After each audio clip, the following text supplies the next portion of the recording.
നമസ്കാരം. കോഴിക്കോട് ദീപക് എന്ന യുവാവിൻ്റെ 42 വയസ്സേ ഉണ്ടായിരുന്നുള്ളൂ. ആത്മഹത്യ ഇന്ന് കേരളത്തിൽ വൻ വിവാദമായി കത്തിപ്പടരുകയാണ്.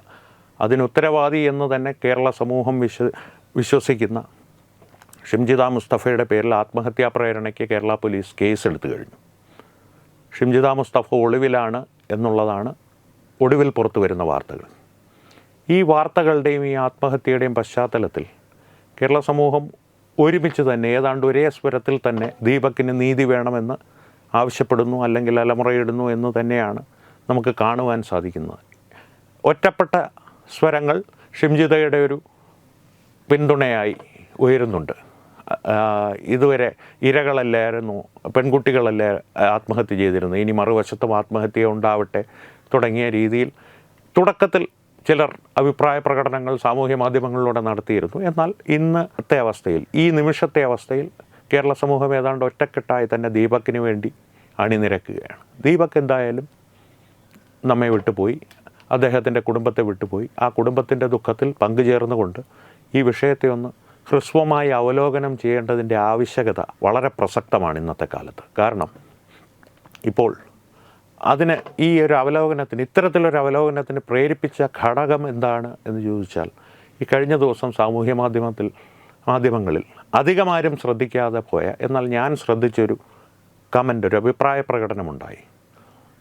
ഒരു നിമിഷം നിങ്ങളൊന്ന് ചിന്തിച്ചു നോക്കൂ, ഈ ദീപക്കിന് പകരം ഒരു ദുൽഖർ ആയിരുന്നെങ്കിൽ, ഈ ഷിംജിതയ്ക്ക് പകരം ഒരു ഷീലയായിരുന്നെങ്കിൽ, ആത്മഹത്യ ചെയ്തത് ദുൽഖറും റീല് പുറത്തുവിട്ട് പ്രശസ്തയാവാൻ ശ്രമിച്ചത് ഷീലയുമായിരുന്നെങ്കിൽ എന്തായിരുന്നേനെ തുടക്കത്തിലുള്ള പ്രതികരണം, അല്ലെങ്കിൽ മുന്നോട്ടുള്ള ഈ കേസിൻ്റെ അല്ലെങ്കിൽ ഈ വിഷയത്തിൻ്റെ ഒരു പരിണാമം എങ്ങനെയായിരിക്കുമെന്നൊന്ന് ഒരു നിമിഷത്തേക്ക് ചിന്തിച്ച് നോക്കിയിട്ടുണ്ടോ എന്നുള്ള രീതിയിൽ ആയിരുന്നു അഭിപ്രായ പ്രകടനം. ഒരു കമൻ്റായി വന്നതാണ്, ഒരു നീണ്ട കമൻ്റായിരുന്നു. അതിൽ പറഞ്ഞ പല കാര്യങ്ങളും ശ്രദ്ധേയമായി തോന്നിയത് കൊണ്ടാണ് അത്തരത്തിലൊരു അവലോകനത്തിന് മുതിരുന്നത്. ആ അവലോകനത്തിൻ്റെ പ്രസക്തി എന്താണ് എന്ന് ചോദിച്ചാൽ, അതൊരു ഭാവനാ സൃഷ്ടിയാണോ എന്ന് ചോദിച്ചാൽ ഭാവനാ സൃഷ്ടിയായിരിക്കാം. കാരണം ദുൽഖർ ആത്മഹത്യ ചെയ്തിട്ടില്ല, ഷീല അല്ല പ്രതി. ആത്മഹത്യ ചെയ്തത് ദീപക് എന്ന പാവപ്പെട്ട ഒരു യുവാവാണ്. അതിന് പ്രേരകമായി ഒരു റീൽസിനോടുള്ള അല്ലെങ്കിൽ റീച്ചിനോടുള്ള സാമൂഹ്യ മാധ്യമങ്ങളിൽ പ്രശസ്തയാവാനുള്ള ആർത്തിയോടുകൂടി അത്തരത്തിലൊരു പ്രക്രിയയ്ക്ക് മുതിർന്നത് ഷിംജിത മുസ്തഫ എന്ന യുവതിയുമാണ്. പക്ഷേ ആ ഭാവനയൊന്ന്, എന്തുകൊണ്ട് ആ ഭാവന അവലോകനത്തിന് വിധേയമാകണമെന്ന് ചോദിച്ചാൽ, കുറച്ച് പിന്നോട്ട് പോയാൽ ശ്രീറാം വെങ്കിട്ടരാമൻ എന്ന IAS ഉദ്യോഗസ്ഥൻ, അദ്ദേഹം ഒരു വാഹനാപകടത്തിൽ ഉൾപ്പെടുകയും ഒരാൾ ആ വാഹനാപകടത്തിൽ കൊല്ലപ്പെടുകയും ചെയ്തു. സാധാരണഗതിയിൽ മദ്യപിച്ച് വാഹനം ഓടിച്ച് ഇത്തരത്തിലൊരു അപകടമുണ്ടാക്കി ഒരു മരണത്തിന് കാരണക്കാരനായാൽ തന്നെ ഇതൊരു മനഃപൂർവ്വമല്ലാത്ത നരഹത്യ, അല്ലെങ്കിൽ നരഹത്യക്ക് തന്നെ കേസെടുത്ത് ശിക്ഷ കോടതി വിധിക്കേണ്ട ഒരു കേസ്, സാധാരണ വാഹനാപകടം എന്ന് കാണപ്പെടേണ്ട ഒരു കേസിൻ്റെ പിന്നാലെ ആളുകൾ അല്ലെങ്കിൽ ഒരു സമൂഹം നടന്നത്, ഇപ്പോഴും നടക്കുന്നത് എത്ര ഒരു ആർജവത്തോടു കൂടിയാണ് അല്ലെങ്കിൽ ആവേശത്തോടു കൂടിയാണ് എന്ന് ഒന്ന് ചിന്തിച്ചു നോക്കൂ. ശ്രീറാം വെങ്കിട്ടരാമനെ ഏത് പദവിയിൽ നിയമിച്ചാലും ആ പദവിയിൽ നിയമിക്കാൻ പാടില്ല. ആലപ്പുഴ കളക്ടറായിട്ട് നിയമിച്ചാൽ അവിടെ സാധ്യമല്ല.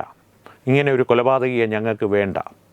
ഈ വാഹനാപകടം എന്നുള്ളത് ലോകത്തിൽ ആദ്യമായി ശ്രീറാം വെങ്കിട്ടരാമൻ ഉണ്ടാക്കിയൊരു കാര്യമല്ല. ഇനി അദ്ദേഹം മദ്യപിച്ചിരുന്നു എങ്കിൽ തന്നെ മദ്യപിച്ച് വാഹനം ഓടിച്ച് അപകടമുണ്ടായി ഒരു മരണത്തിന് കാരണമാകുക അല്ലെങ്കിൽ മരണങ്ങൾക്ക് കാരണമാകുക എന്നുള്ള സംഭവം ലോകത്താദ്യമായി ചെയ്തു കൂട്ടിയ ഒരു വ്യക്തി ശ്രീറാം വെങ്കിട്ടരാമൻ അല്ല. പക്ഷേ എന്തുകൊണ്ട് ശ്രീറാം വെങ്കിട്ടരാമൻ അത്തരത്തിലൊരു ആക്രമണങ്ങൾക്ക് വിധേയനാകുന്നു? ശ്രീറാം വെങ്കിട്ടരാമൻ ഈ വിഷയത്തിൽ നിഷ്കളങ്കനാണ്, അല്ലെങ്കിൽ അദ്ദേഹം കുറ്റവാളി അല്ല എന്നല്ല ഞാൻ പറയുന്നത്. എന്തുകൊണ്ട് ശ്രീറാം വെങ്കിട്ടരാമനെ പിന്തുടർന്ന് ഇത്തരത്തിലുള്ള ആക്രമണങ്ങൾ അദ്ദേഹത്തിന് നേരെ നടത്തപ്പെടുന്നു? ഒരു സമൂഹം ഒറ്റക്കെട്ടായി എന്തുകൊണ്ട് ശ്രീറാം വെങ്കിട്ടരാമനെതിരെ നിൽക്കുന്നു? ഉത്തരം വളരെ ലളിതമാണ്. ശ്രീറാം വെങ്കിട്ടരാമൻ കാരണമായി എന്ന് പറയപ്പെടുന്ന, അദ്ദേഹത്തിൻ്റെ മേലിൽ ആരോപിക്കപ്പെട്ടിട്ടുള്ള കുറ്റത്തിൽ മരണപ്പെട്ടയാളുടെ പേര് മാത്രം നിങ്ങളൊന്ന് നോക്കിയാൽ മതി. ആ പേരൊന്ന് ശ്രദ്ധിച്ചത് ശേഷം നേരത്തെ പറഞ്ഞ കമൻറ്റിൽ വന്ന അഭിപ്രായത്തിലെ ദുൽഖറും ഷീലയും ഒന്ന് സങ്കല്പിച്ച് നോക്കുക. ദീപക്കും ഷിംജിതയ്ക്കും പകരം, ദീപക്കിനും ഷിംജിതയ്ക്കും പകരം ദുൽഖറും ഷീലയും ആയിരുന്നെങ്കിൽ, ഷീല ഇതിനു മുമ്പേ അഴികൾക്കുള്ളിലായേനെ ജാമ്യം ലഭിക്കാത്ത കുറ്റങ്ങൾ നിരവധി ഷീലയുടെ മേൽ ചുമത്തപ്പെട്ടേനെ എന്നുള്ളതാണ് കേരള സമൂഹത്തിൽ ഇന്ന് നിലനിൽക്കുന്നൊരു യാഥാർത്ഥ്യമെന്നാണ് പല കോണുകളിൽ നിന്നും പല വിദഗ്ധരും അല്ലെങ്കിൽ സാധാരണക്കാരും ഒരേ സ്വരത്തിൽ അഭിപ്രായപ്പെടുന്നത്. ഇത് സത്യമാണോ? ഇന്നത്തെ സാഹചര്യത്തിൽ ഇത് സത്യമാണെന്ന് പറയേണ്ടി വരും. അപ്പോൾ ഇനി എന്തായിരിക്കും മുന്നോട്ടുള്ള ഈ കേസിൻ്റെ ഒരു പോക്ക് അല്ലെങ്കിൽ ഒരു പരിണാമം അറിയില്ല. കാരണം ഒരു സാമൂഹ്യ മാധ്യമത്തിൽ പ്രമുഖമായൊരു മാധ്യമം, ഒരു മുഖ്യധാരാ മാധ്യമമല്ല, സാമൂഹ്യ മാധ്യമത്തിലെ പ്രമുഖമായൊരു മാധ്യമം ഈ ദീപക് ഷിംജിത സംഭവത്തെ പി ദിവ്യ നവീൻ ബാബു സംഭവവുമായി കൂട്ടിയോജിപ്പിക്കുന്നത് കണ്ടു. അതുപോലെ തന്നെ സമൂഹം പ്രതികരിക്കേണ്ട ഒരു വിഷയമാണിത് എന്നുള്ള തരത്തിൽ പി ദിവ്യ നവീൻ ബാബു കേസിന് എന്ത് സംഭവിച്ചു? പി ദിവ്യയ്ക്ക് ഏതാണ്ട് ക്ലീൻ ചിറ്റ് ലഭിച്ച അവസ്ഥയാണ്. അതിൽ പി ദിവ്യ നവീൻ ബാബുവിൻ്റെ ആത്മഹത്യയിൽ കുറ്റക്കാരിയല്ല എന്നുള്ള തരത്തിലുള്ള അന്വേഷണ പരിണാമമാണ് കേരള പോലീസ് ഏതാണ്ട് എത്തപ്പെട്ടിരിക്കുന്ന ഒരു പരിണാമം. ഇത്തരത്തിലുള്ളൊരു പരിണാമം ഉണ്ടാകുമ്പോൾ ഈ ഒരു കേസിന് ശരിയാണ്, ഭരണപക്ഷത്തുള്ള ആളല്ല ഷിംജിത മുസ്തഫ മുസ്ലിം ലീഗിൻ്റെ സ്ഥാനാർത്ഥിയെ തദ്ദേശ സ്വയംഭരണ സ്ഥാപനങ്ങളിൽ പഞ്ചായത്ത് മെമ്പറായി മത്സരിച്ച് കഴിഞ്ഞ തിരഞ്ഞെടുപ്പിൽ തദ്ദേശ സ്വയംഭരണ സ്ഥാപന തിരഞ്ഞെടുപ്പിൽ വിജയിച്ച വ്യക്തിയാണ്. മുസ്ലിം ലീഗിൻ്റെ സജീവ പ്രവർത്തകയാണ്. അതുകൊണ്ട് തന്നെ ഒരുപക്ഷെ ഇടതുപക്ഷ സർക്കാർ ഈ കേസ് കാര്യക്ഷമമായി അന്വേഷിക്കുവാൻ പോലീസിനെ നിയോഗിക്കുകയും അതിലൂടെ ഷിംജിത മുസ്തഫ ശിക്ഷിക്കപ്പെടുകയും ചെയ്യുമോ?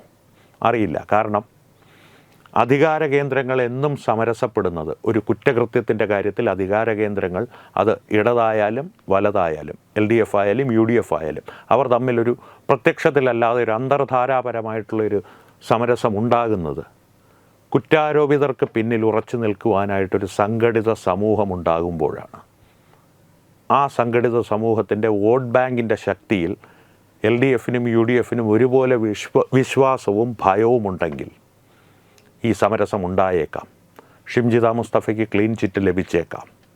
ഈ ഒരു സംഘടിത സമൂഹം അവരുടെ വോട്ട് ബാങ്കിൻ്റെ ശക്തി അതിൻ്റെ ഒരു അധികാര കേന്ദ്രങ്ങളെ പിടിച്ചു കുലുക്കുവാനുള്ള ശക്തി, ഇതേക്കുറിച്ച് അറിയണമെങ്കിൽ വീണ്ടും ശ്രീറാം വെങ്കിട്ടരാമൻ്റെ കാര്യമൊന്ന് പരിശോധിച്ചാൽ മതി.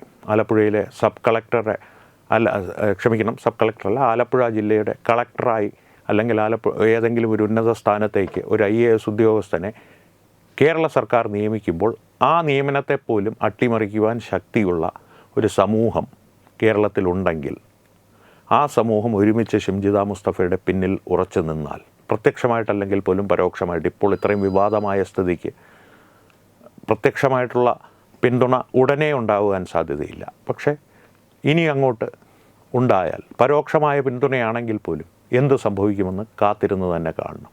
എന്തായാലും കേരള സമൂഹം ചിന്തിക്കുക, ഒരു ഹ്രസ്വമായ ഓർമ്മയിൽ തള്ളപ്പെടേണ്ട ഒരാളല്ല ദീപക്കിന് ഇനി നീതി ലഭിക്കില്ല. കാരണം ആ യുവാവ് നമ്മെ വിട്ടുപിരിഞ്ഞു. ദീപക്കിൻ്റെ കുടുംബത്തിന് ഒരല്പം മനസമാധാനം നൽകുവാൻ ഈ കേസിൽ യഥാർത്ഥ നീതി നടപ്പാക്കപ്പെടുകയാണെങ്കിൽ സാധിച്ചേക്കാം.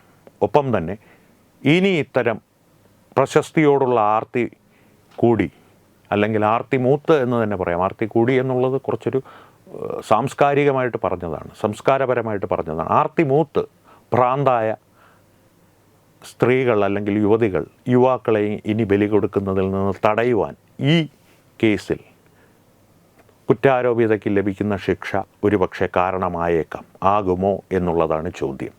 നമസ്കാരം.